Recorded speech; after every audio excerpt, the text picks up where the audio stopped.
I will explain how each of our games work. So when you have a positive feedback, what happens, and what happens when you have a negative feedback.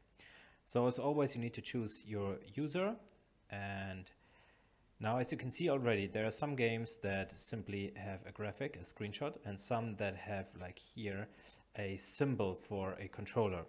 The games where you see the controller symbol, like here in Dragonfly, they are meant to be played by a controller. You need to pair those controllers, for example, an Xbox controller, we recommend Xbox controllers, to your computer. So either use a dongle, USB dongle, or you use Bluetooth. So you need to control the game with an Xbox controller. So let's start with the first one, Ocean Dive. So when you play Ocean Dive, it starts with this screen and you just press play. And you cannot select any character or anything, it just starts right away. So as you can see right now, there's positive feedback. So you collect points and you see there's sparkling effects. When you get a negative feedback, this is what happens. So the circle closes and there's barely any ocean you can see.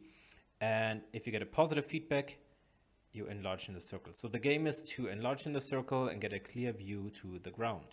If not, this is the negative feedback, the circle closes and everything darkens. The next game is Flight Map. Again, starting screen, you can press play. Now you can choose among a couple of airplanes. Some of them you need to buy. The prices may change over time. So let's just select the first airplane. They all have the same function, so they don't fly faster or slower. So you choose an airplane. And now next step is you choose where you want to start to fly. So let's choose Munich and we want to fly to South Africa. So here we see from Munich to Cape Town, the distance, and now we press start. So right now there's a negative feedback. So the airplane does move, it does not crash, it just does move. Now let's get a positive feedback. Positive feedback means the airplane starts flying.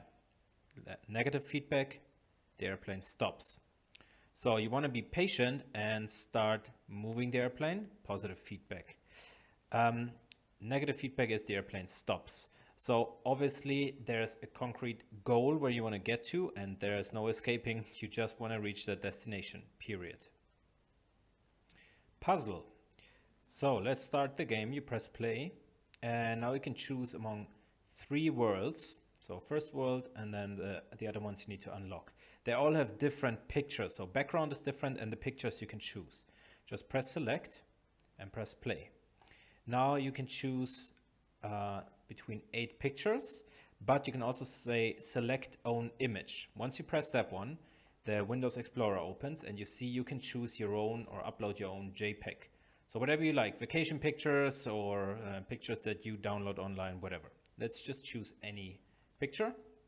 Now you see it changes and there's pieces, puzzle pieces, and the positive feedback is that the puzzle pieces move into place. The negative feedback is it does move into place. Positive, it moves, and negative feedback, it goes back. So it goes back and forth depending if you have positive or negative feedback. So you want to set all pieces together, so you want to get this picture done, and before you don't finish the picture, there's no new game, I would say. You can upload your own games, but also once you say difficulty, hard or easy, it changes the amount of pieces that you have. Focus Master Classic. It's one of our very first games, so it's 2D graphics. It's a little, it's meant to be simple. But it gets a message across, I think. It has 3 different characters you can choose. They have different backgrounds. So let's just choose the monk. And goal is to get the monk up. If you have a positive feedback, he flies up. After a while, he gets an aura. If you have negative feedback, the monk goes down. Positive feedback, monk goes up. Negative feedback, monk goes down.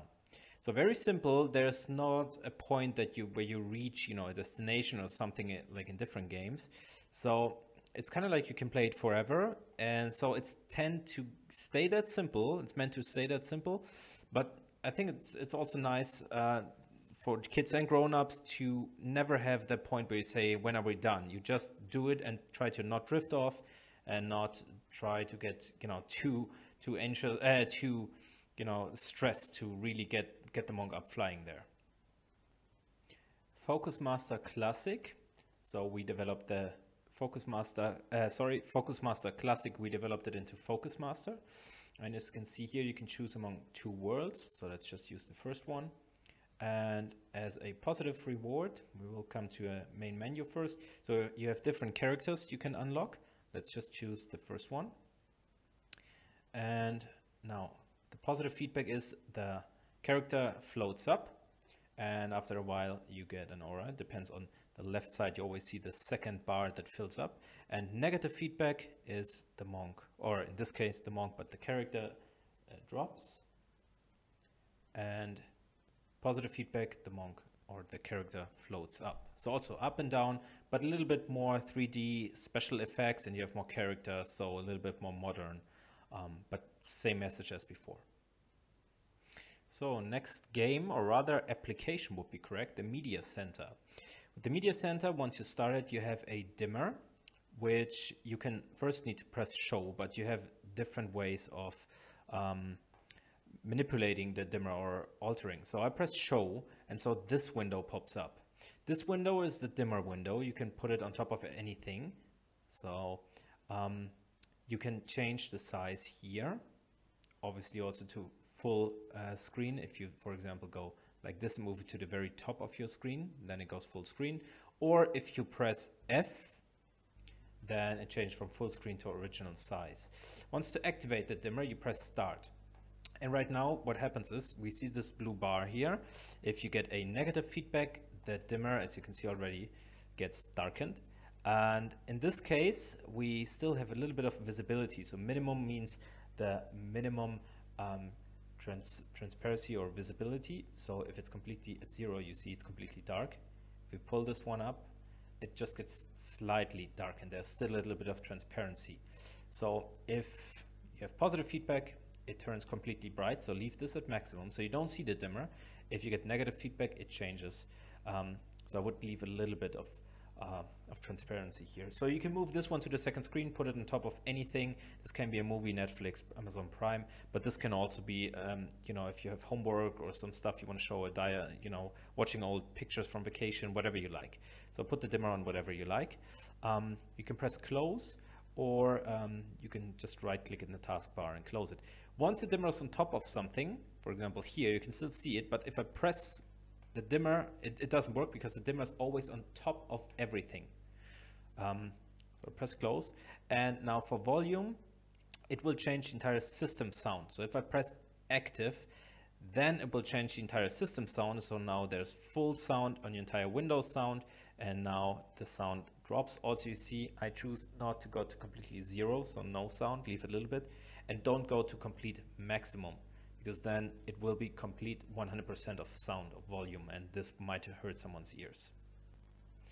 Now, Dragonfly, you need an Xbox controller, or you can use a PlayStation controller, but they need to be connected to your computer. I would recommend Xbox controller for computer.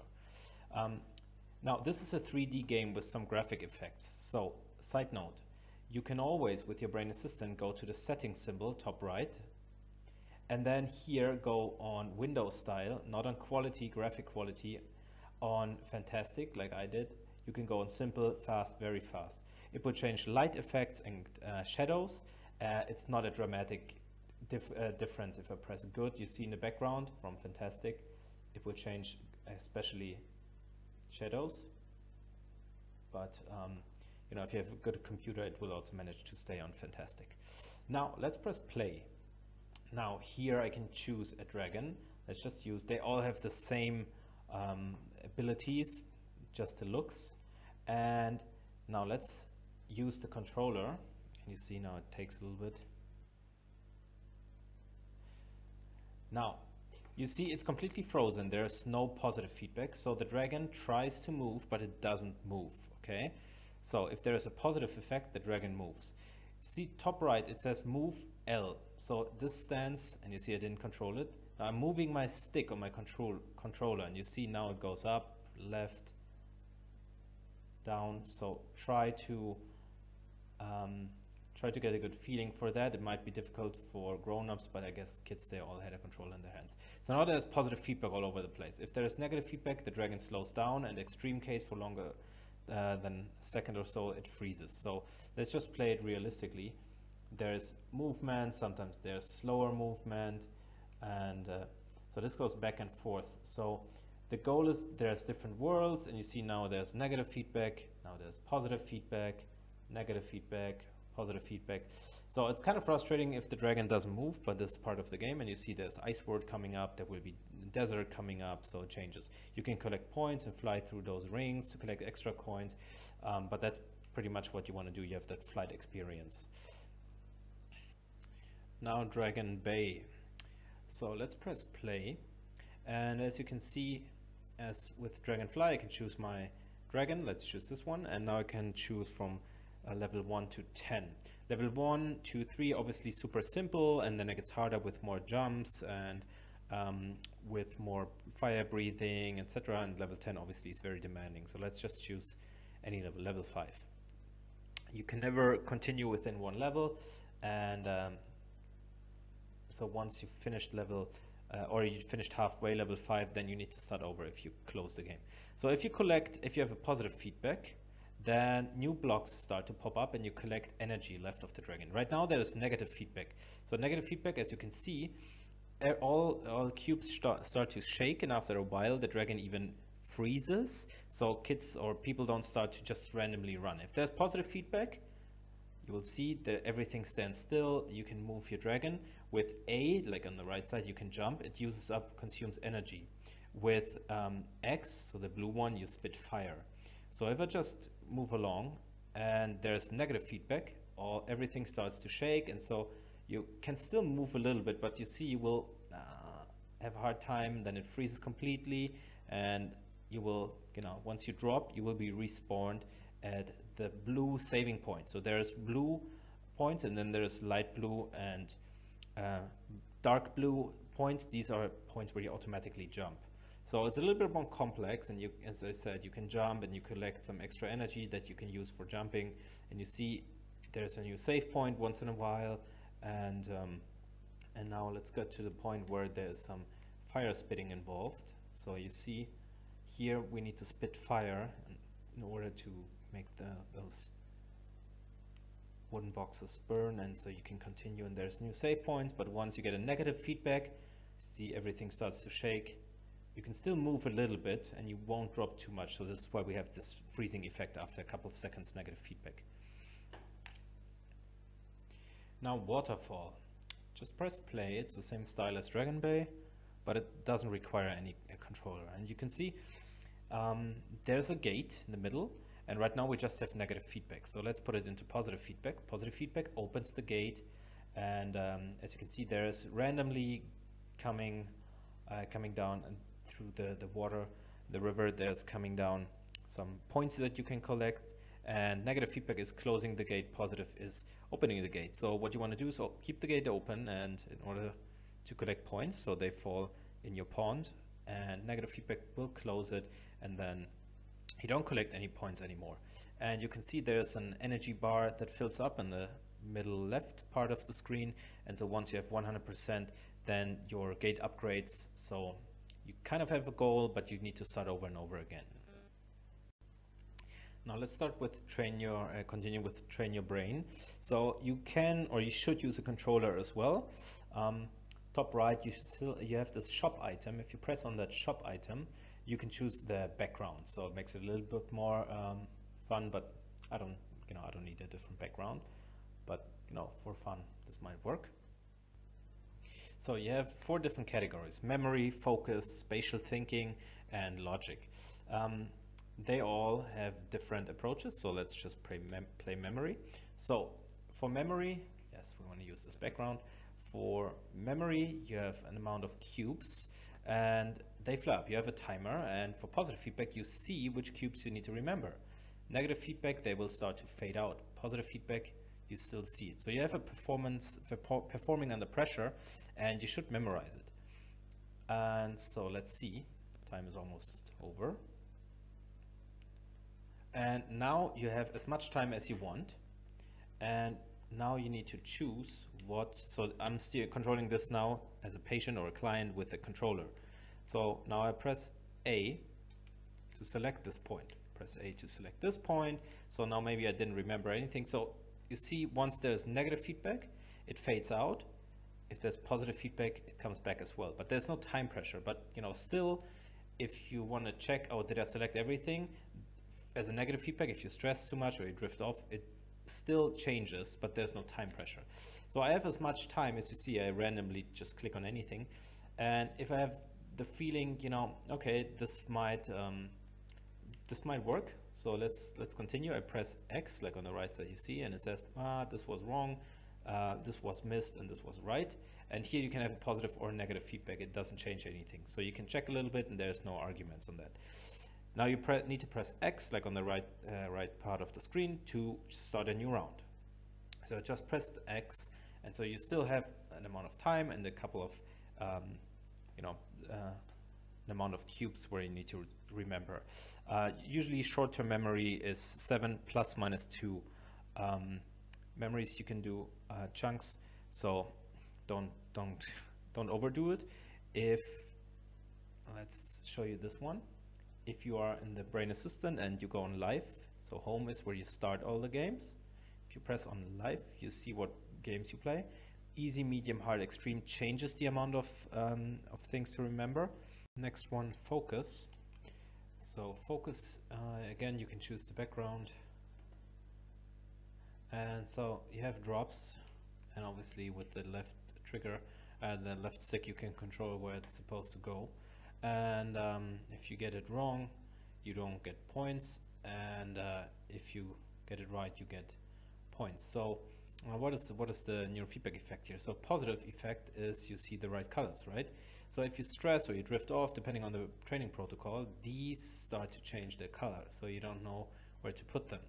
If you get a positive feedback, they change back their color. Negative feedback is they change the color to black, so you don't see where to put them. So don't stress, stay calm, and you will see the right color. So it's pretty hard, but that's supposed to be the game, right? So let's get out of this game by pressing B, the red button, or you press bottom left on home. Spatial thinking, it's one of my favorite games here. So you need to confirm the world, the background. So with the left stick, you can turn the figure, and you need to count the right amount of cubes. So once you think, okay, you got it right, then with the left trigger, you can go up, and you see here, bottom right, you see what you selected. And if you get a negative feedback, let's say negative feedback, these cubes, they start to melt. Positive feedback is they get all clear. Negative feedback is they start to get shaky. So it's super hard to count the right amount. Very important, it needs to be the right amount that is actually there, not just what you see. So if you're certain, or if you know your client says, I guess it's 12, which it isn't, but still you can press A. It was wrong, it was 18, so bottom right you see it, but it's still the same figure. So you can recount, or you can just press A again, so a new round. Okay. The amount of cubes you can also change by going into the BrainAssistant and changing the difficulty level. So the next round will then have a different amount of cubes, or you press expert level.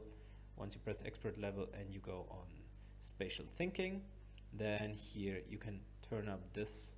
You can turn up the level of how many cubes should be displayed. Now. Last game is math, logic, and once you go into logic again, you can select the background, so it's the same, change it up a little bit. So positive feedback is, well, it drops really slow, and on the bottom right you see by moving the left stick you can control what you want to log in, and then press A to confirm. So 12 was correct, so if I select the wrong one, so I say 0, you don't get a point. If positive effect is it slows everything down, it's bright, Negative feedback effect is, as you can see, it starts to drop rather fast. Once it reaches the bottom, you don't get any points or rewards. So you also need to first get into your positive, for example, focused rhythm or relaxed rhythm. Negative feedback, it drops dramatically. So it's all performing under pressure. It's quite a hard game, but it's called Train Your Brain, so I guess it's supposed to be that way. Okay, so Jumper. Jumper, you can press play. Now you just have a character that's supposed to jump up. Positive feedback makes the character jump up. Negative feedback makes the jumper after a while not jump up, so you don't reach a new level. Positive feedback loads up the character, you see a zoom in and the character jumps. Negative feedback, you zoom out, it doesn't jump. Positive feedback, you zoom in, zooming out, so it goes back and forth, and once after a couple of seconds positive feedback, you jump. Now top right you see the shopping bag symbol. So here you can unlock new characters for a certain amount of coins. You can unlock new backgrounds, new worlds, so you need to buy it. For example, let's buy this one, press it, and then it's automatically selected. Pressing the shop icon gets you out of there. And one more thing, you can unlock boots, and those boots you see here is quite expensive, but they make you jump higher. So these one make you jump a little bit higher, these one make you jump an excessive amount higher, and these one are super crazy. So there's more motivation for your clients to collect points and to unlock more items that make you collect even more points. Feeding animals. Here you can choose between 3 different animals, and let's just choose the first one. These take money to unlock. First one is a rabbit, and the goal is to, so positive feedback is the rabbit just runs towards the food drops, and then the rabbit can eat. And top bar here, top left, you see there's a progress bar, so the animal will start growing with every level you reach. So right now there's just positive feedback. And let's see what happens when you get a negative feedback. So negative feedback is there's no drop of food. So you see it even gets pulled up and the rabbit walks away. So let's see. Oh, rabbit stands in the rain. No one wants to see that. Positive feedback is the food drops and the rabbit moves towards the food. So this is positive feedback. And now negative feedback is food gets pulled up. Positive feedback, rabbit slowly goes towards the food. Negative feedback is no food. So obviously please feed the rabbit or all animals you choose among, make them happy. So for now, these are the games we have. If you're not sure what what the game does for positive or negative feedback, just open your training screen, go to Sample John and get everything positive, watch what the game does, and then just pull one into negative feedback, and then you see what happens. Always do the updates for the BrainAssistant and for the individual games. That's it. Have fun with the games.